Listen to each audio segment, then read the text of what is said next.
Hey guys, welcome back to my channel. So it has been a little while since I have done a just training video. I'm very excited because I have the pleasure and the company of one of our coaches, Coach Shannon. So thank you so much for joining me. You might not be thanking me later, that's for sure. We'll see. Sorry. Today's workout is going to be one of the programs from my brand new workout series, the Miss Bikini Olympia Part 2. So it's a full body program with the exception there's no biceps in any of my programs. I am trying to shrink those bad boys down. But I've got to say, I'm nervous for Shannon today because Shannon has spent the entire morning filming all of the physical therapy exercises, mobility kind of stretching exercises to go on our app. So she's basically done like 2.5, 3 hours of continuous work. But I'm really warm, so I'm ready to get started. So today we're going to be taking you through 2 glute exercises, 2 antagonist quad and hamstring exercises. I've got 2 shoulder exercises, I've got a tricep, a back exercise, and a chest. It's all in there, so we better get started or we're going to be here at like 5 p.m. So let's go. I'm ready. Let's do it. Alrighty guys, so I'm actually getting started with some banded clamshells. So typically I would do a warm up and then I might start like a bigger compound lift, but this particular session doesn't have anything crazy heavy. It's a lot more, I guess, muscle group specific, maybe more isolation exercises. So I'm only doing this really to kind of warm up my glutes, specifically my glute medius, and I'll also inadvertently get a little bit of my glute max as well. But I've got several different bands here, and maybe you guys have several bands as well. With so many choices, my goodness, which one do we use? So because we're doing an abduction exercise, you're probably not going to have as much strength as what you would do if you're doing a hip extension exercise. So your bigger, thicker muscle group of your glutes are going to be a lot stronger, a lot more powerful, and you can probably afford to use like a thick band like this. So this is my Glute Factory bands, the smalls. They don't have as much stretch. I'm not going to use this. Maybe if I got a little stronger in my glute med. So I would be opting for one of the larger bands. So this is the large, and it has way more stretch, much better for abduction. But like Shannon's got here on her knees, or like the ones that I've got here, you can also use these, but they might get a little bit easy. So again, this is still intended on helping you get to failure. This is still a planned exercise. It's not really part of my warm-up. So for something like this, we might end up having to do way too many reps. So if that is the case for you, then I would recommend doubling up on something like this because we want to cap it at about 30 reps. Anything beyond that, it's just not efficient use of your time. So I'm gonna go for this one.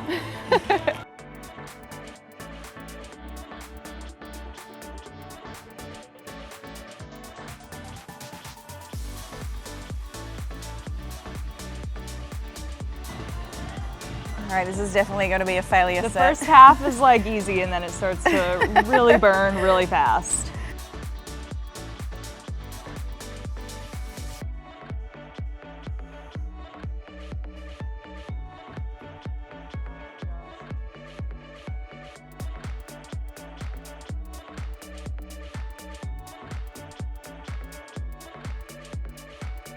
I like to stretch it out. I think my glutes just hurt so bad and they seem to recover so slowly when I stay on the ground. So getting up and getting some blood flow feels a little bit better, and then I can jump back in and perform 15 reps rather than like 3.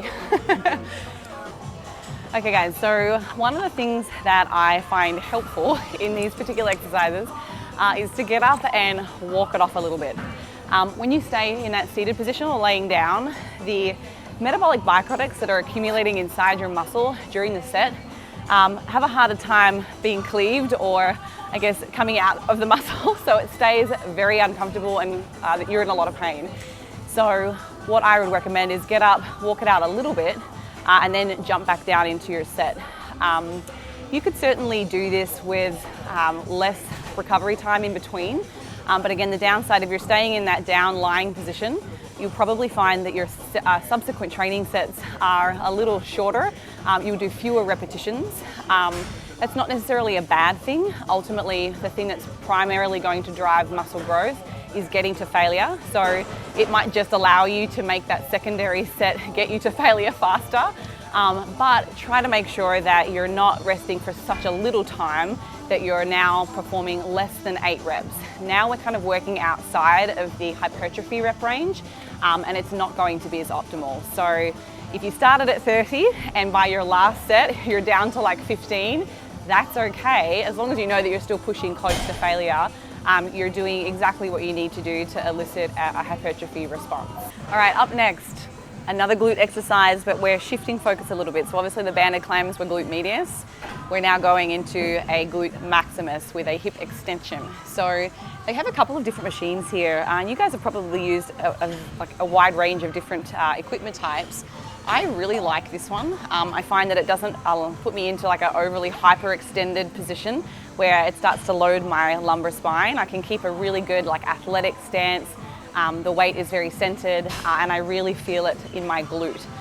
If there are any machines that you're using, and a great example is the standing tall kickback. If you look at the picture, how it's described to be performed, it keeps you really upright and you're just kicking back.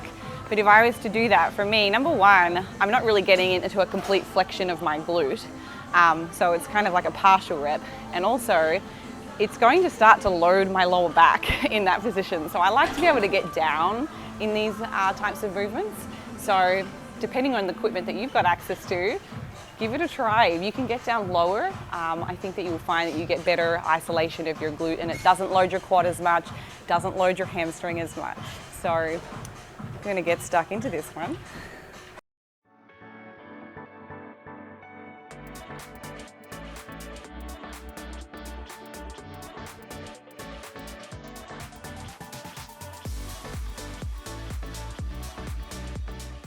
Okay, so we are doing pulse reps. For this particular machine, I like to do a shortened, lengthened position. Now, that might sound a little bit controversial, but the reason that I'm doing shortened is because if I do full range of motion, because of the moment arm on this piece of equipment, you start to feel it in your quad when you bring your knee underneath. So then it becomes not only a quad focused exercise, it's glute and quad. So by reducing that range to just the top end or the shortened, lengthened position, you isolate your glutes a bit more. But the downside is you're a lot stronger in that position. So what you normally would use for, a full range of motion set, we actually have to go up a little bit heavier. So that's kind of the logic behind the partials on this piece of equipment at least.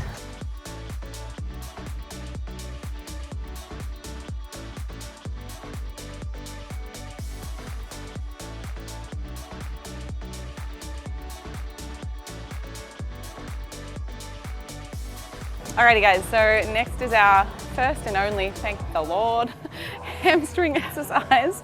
So we're going to be doing a banded RDL. Now that actually does mean that we increase your glute use in this exercise. So whilst your hamstrings are still going to be the primary muscle group that are kind of what's going to failure here, you're still going to get a secondary muscle group, which is your buttocks.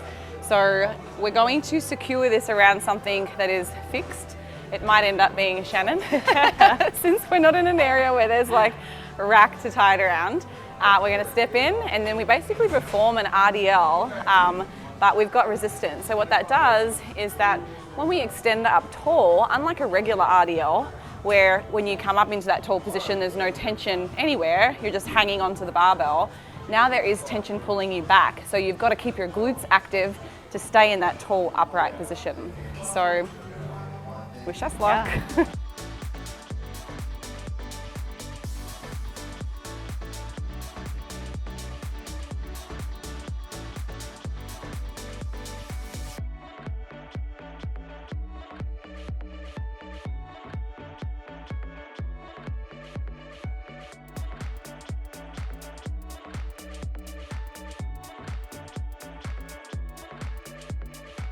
They're pretty much always going to be the primary muscles that are working to perform this movement. However, you can bias one muscle over another by adding things like a band and also by keeping your knee position in mind. So if your knees are a little bit more bent the whole time and you're just hinging your hips back, you're going to get a little bit more glute out of that versus something more like a stiff-legged RDL, keeping your knees straight. You're going to get a little bit more hamstring bias out of that movement. So just a couple things to keep in mind as well when you're you know, working out and deciding what muscles that you're trying to bias. Good call. Whew. Okay, maybe a little bit more. Okay. Good.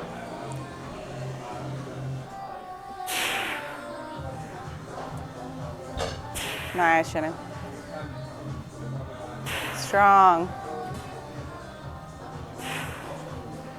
Good. Squeeze through. So I'm gonna add a little bit of extra weight. That first set was probably like an RPE 6. I probably should do an extra set, but we're filming today, so lucky me.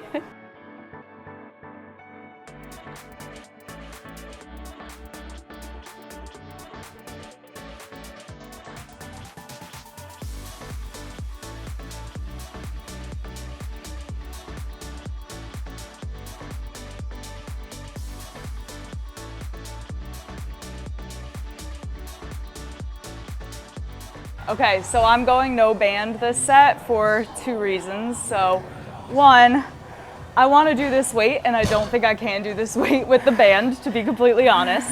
And 2, I felt like I don't have the greatest balance and I feel like the band kind of made me work those stabilizer muscles a little bit more. Yep. And again, if I want to load the movement a bit more, then that's going to be really hard when I'm also trying to fight that pull of the band. Yeah. So that is why I'm going no band this round. Great point. Nice, Shannon. My range of motion is less than Holly's, so I perform my RDLs typically to about mid-shin length or so. If I was to go all the way down to a floor in a hip hinge pattern, it would be all of my back. So if I'm deadlifting off of the floor, that movement pattern is going to look a little bit different than the RDL for me. Woo. Yep.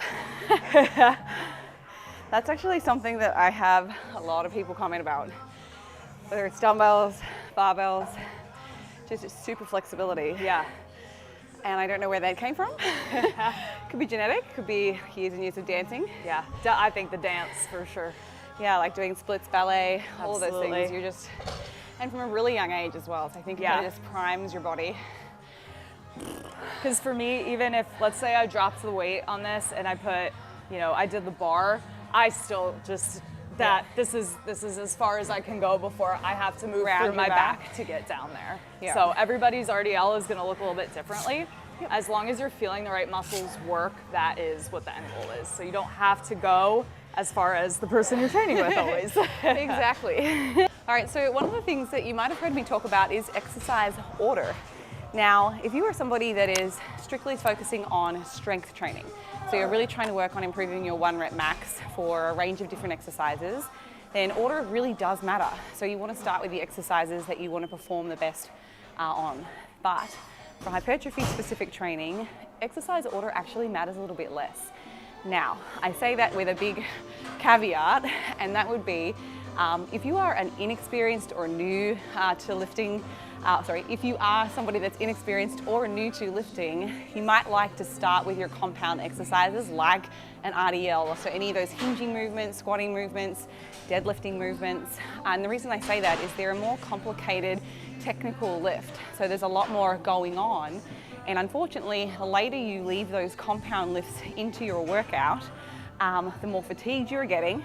It's harder to concentrate and stay focused. So you're potentially putting yourself at risk of maybe getting an injury. So despite Shannon and I coming in today and doing our heavy compound lift third, I'd say for her and I, we've been lifting a long time, and I think both of us are still feeling okay, maybe me more so than Shannon right now. I say that with a grain of salt. But because we are experienced lifters, I'm not necessarily worried about losing technique, but our strength may start to trickle down towards the end of the session. And again, if hypertrophy is the primary goal, then even if you do see a little bit of a performance decrement, it's not necessarily that that session was worse than another session where maybe you started with this exercise and you lifted 25, 45 pounds more. That's okay because you're still getting close to failure. It might track your volume a little bit differently, but it is important to know that that exercise order is a lot less important when it comes to just muscle growth in general. Alrighty guys, up next I have scheduled this very, I guess this top secret exercise. No one's heard of it. It's called a leg extension. Quad isolation. We've just done a big compound lift, so there are several other exercises we could do for quads right now, but to save ourselves the pain and the heartache of doing another compound movement, we're going to go for an isolation exercise. So nothing fancy about this one today. I have programmed in previous, I guess, workouts, blood flow restriction, pyramid rep schemes, I guess tempo, single leg. We're just doing a normal leg extension today, guys. Nothing magic.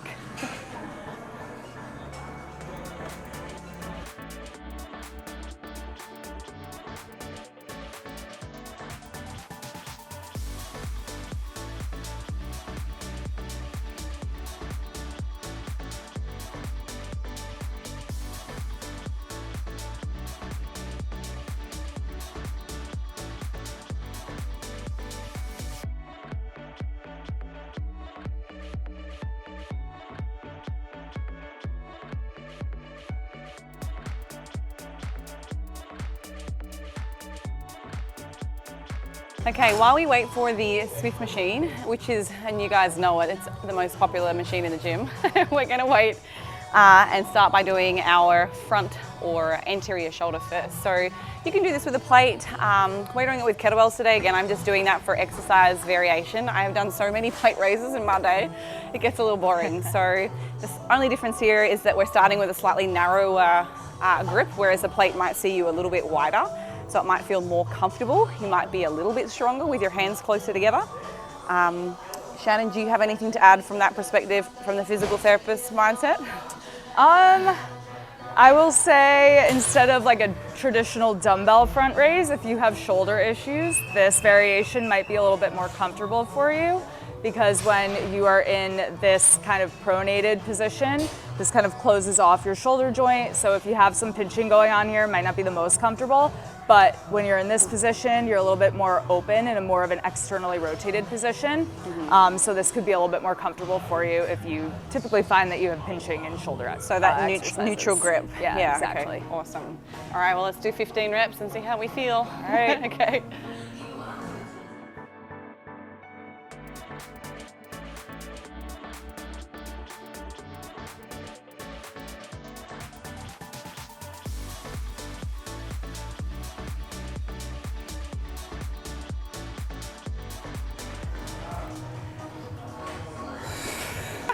Mine's like, I've passed away. Are you done yet? These watches are so annoying. Like, they work for the most part 95% really well until you're like moving around like a fairy, and they're like, right. It's time to stand. Yeah. What am I doing? Doing some abs, and it's like, oh yeah, you're not working out, right? I'm like, shit. Oh.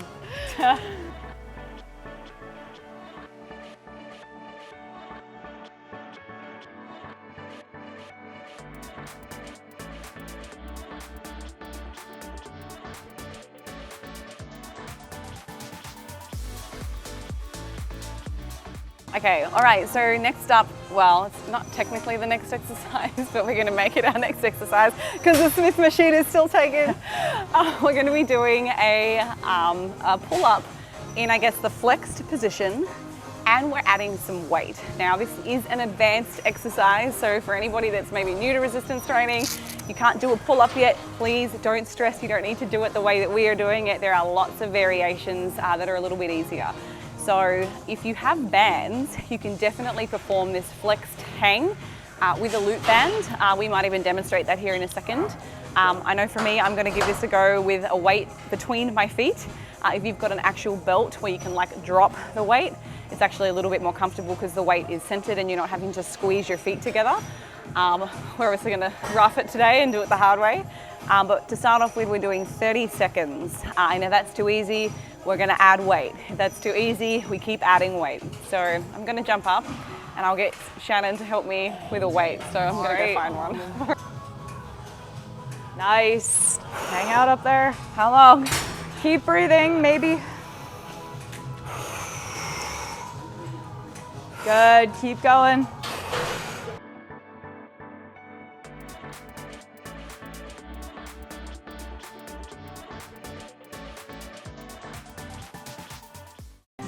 9, 10, 11, 12, 13, 14, 15, halfway, 18, 19.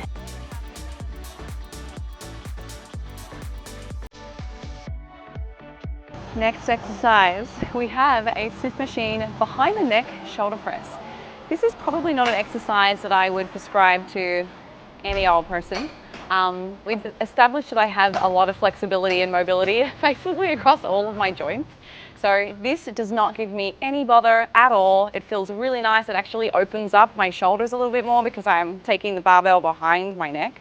But if you are somebody that has struggled with different shoulder injuries or immobility, and I'd love for Shannon to actually step in and talk a little bit about this here in a minute, I would probably avoid doing the behind the neck just because it does put you in a pretty lengthened position.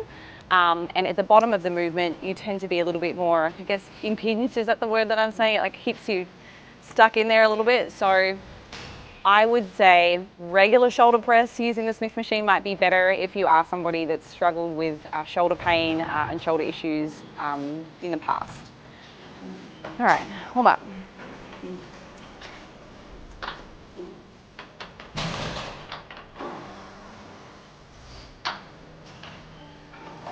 Sorry, let me know if I'm in your way.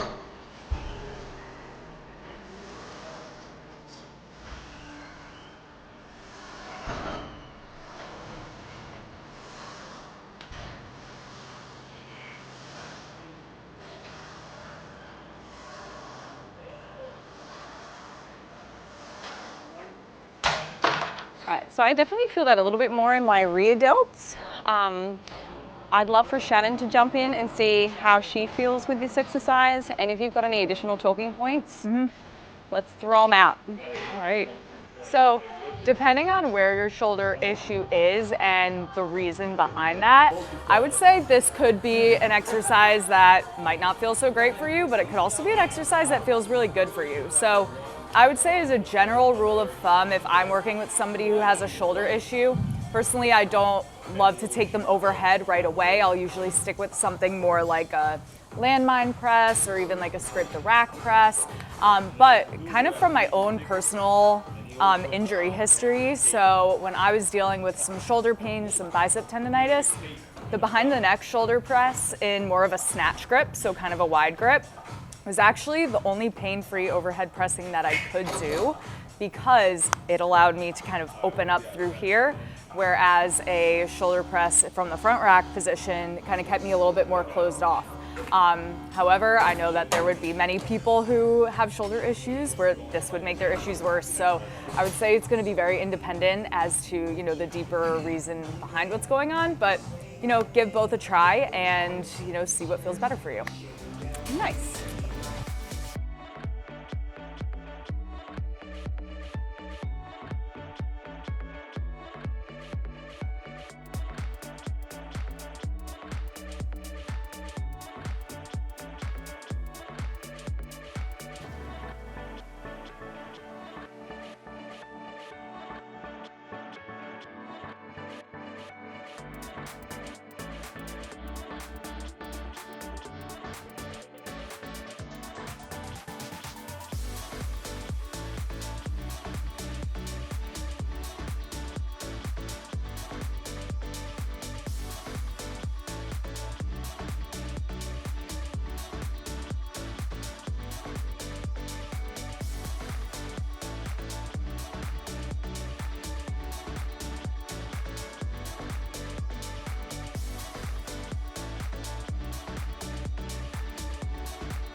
All right, up next we have one of our final exercises. So we're doing a hanging leg raise. So there are so many different exercises that you can do for your core.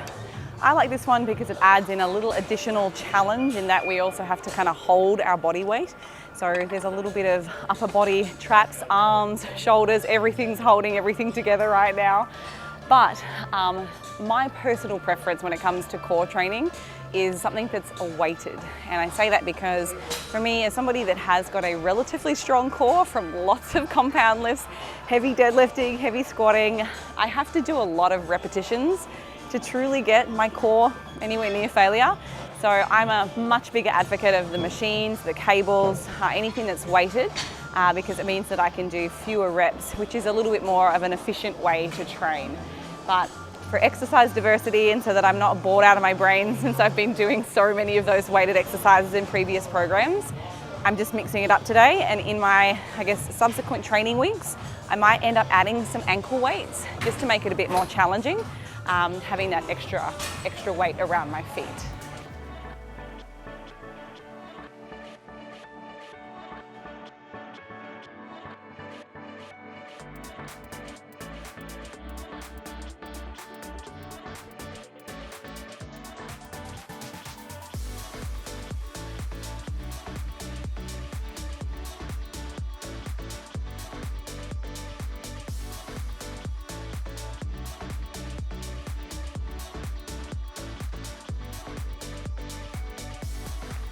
Next exercise, we are working our triceps. Now, this is one of the few times that you will see me working this muscle group.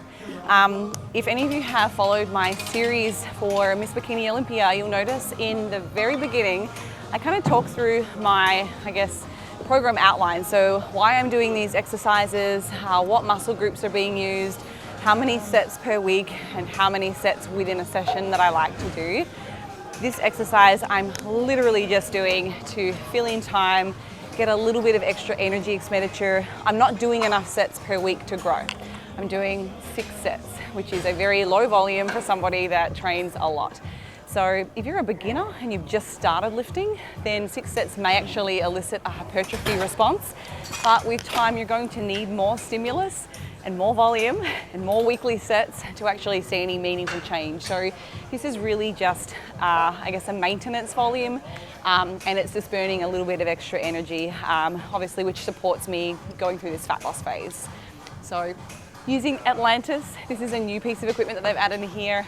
I really like it once you get in, but it's actually a little bit difficult to do on your own. You actually need a partner almost to help you pull it around. So I actually found I have to do much higher rep ranges, because if I want to load my triceps effectively, I can't get it from this position into the extended position. So instead I have to start lighter and do more reps, unless you've got a buddy, works a little better.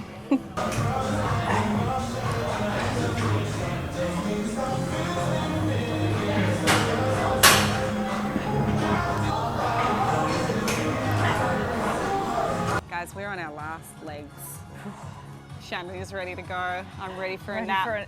Snack. I was about to say the same thing, but also a snack. A snack and a nap. Look, these are big programs. We're actually just saying it's a lot of exercises, but I can only train 4 days a week at the moment, and this is the volume that I need to do in order to kind of make progress in the areas that I want to. But let's not talk about this anymore because we need a snack. Single arm glute bridge chest press. So we're not sitting on the whole bench, we're coming off in a glute bridge position. So this is a little unique in that we're also getting a little bit of glute use. We're using our quads to stabilize. We have to use our core a little more to stabilize. And it's a great anti-rotational movement because we are doing single arm dumbbells. So Shannon, I'm sure you've probably used this at some point with physical therapy and in your own training. Is there anything unique, novel you want to talk about for this, other than that we love this exercise? Yeah, so I love any sort of unilateral exercise just because, you know, it really highlights any compensations, imbalances, things like that. And then anytime you can add in an exercise where the coordination level is high, so you have to work to coordinate all of these muscles moving together, I think that that is really beneficial for just a life standpoint. Yeah, coordination, balance, stability. I think functional strength is great. It's nice to look pretty and have a symmetrical body, but as we get older, and I certainly appreciate having good health, and I want to be strong and functional for a very long time. So, you know, irregardless of what I'm doing for my competitions, I would have these types of exercises in there because they are challenging exactly in the way that Shannon has said. So let's stop talking about it and let's do it. Okay, this is a little bit more challenging to get into, especially as you start to load the weight heavier. So obviously start off with a warm-up set, something that's light, that's comfortable, that you can do easy. I would start by putting the dumbbell right by your left or right leg, whichever side you're going to be pressing from. Keep the dumbbell nice and close. Usually lift it up onto my quad or my leg here like this. Bring my knees up so it's kind of resting here on my chest. And then with two hands, hips come up. Keep them up by squeezing your glutes, and I'm going to use this other hand over here to kind of stabilize. So then I'm slowly bringing down and pressing through, and that is challenging my core like no other.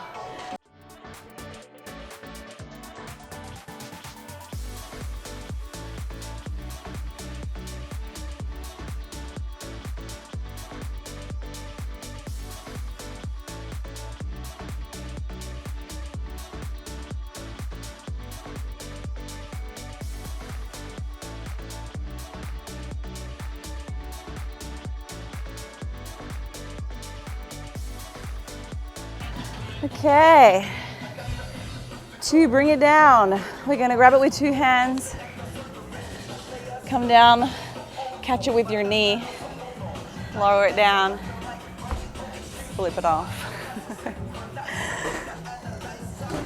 Save a few stairs. I've accidentally dropped both from that top position before. Everyone in the gym's like, Shannon, how do you feel? Toasted. My shoulders are really surprisingly toasted. Yeah. Definitely. Yes. Well, it's a mental grind and a physical grind today. I think this has been a long day, guys. Yeah. It is 5 o'clock and we started about 9. Shannon's done more physical activity than me today, and so thank you so much for joining me though. I really appreciate it. Thanks so much for letting me join in. Yeah, I'm sorry it was so hard and so long, but I love it. Look guys, if you want to get your hands on programs just like this, we've actually just launched for a free download a copy of the Miss Bikini Olympia program right up onto our website. So if you want to go and get part 1, go get it. We're going to link that in the description below. And if you're interested in customized, tailored training programming, look no further. This is your girl, yes. Coach Dr. Shannon Russell. Yes. Where can we find you if we want to get hold of you? What are your emails? What's your Instagram? Absolutely. You can find me at Dr. Shannon Russell on Instagram, a little bit on YouTube as well, and TikTok. And you can also reach me on email at shannon@beabody.com. Perfect. Well guys, thank you so much for watching. If you have any questions about today's workout, please do not hesitate to drop us a comment. Yes. I go through and look at all of these questions, and it really helps us with our content and how we can actually help you more. So absolutely, please feel free to leave us a comment. If you aren't subscribed to my channel, please give a big old subscribe button. Go subscribe to Shannon's channel as well. Go and check out her stuff. Give us a like, and we will see you at our next training session. Yes. Thanks for watching, guys. Thanks, guys. Bye.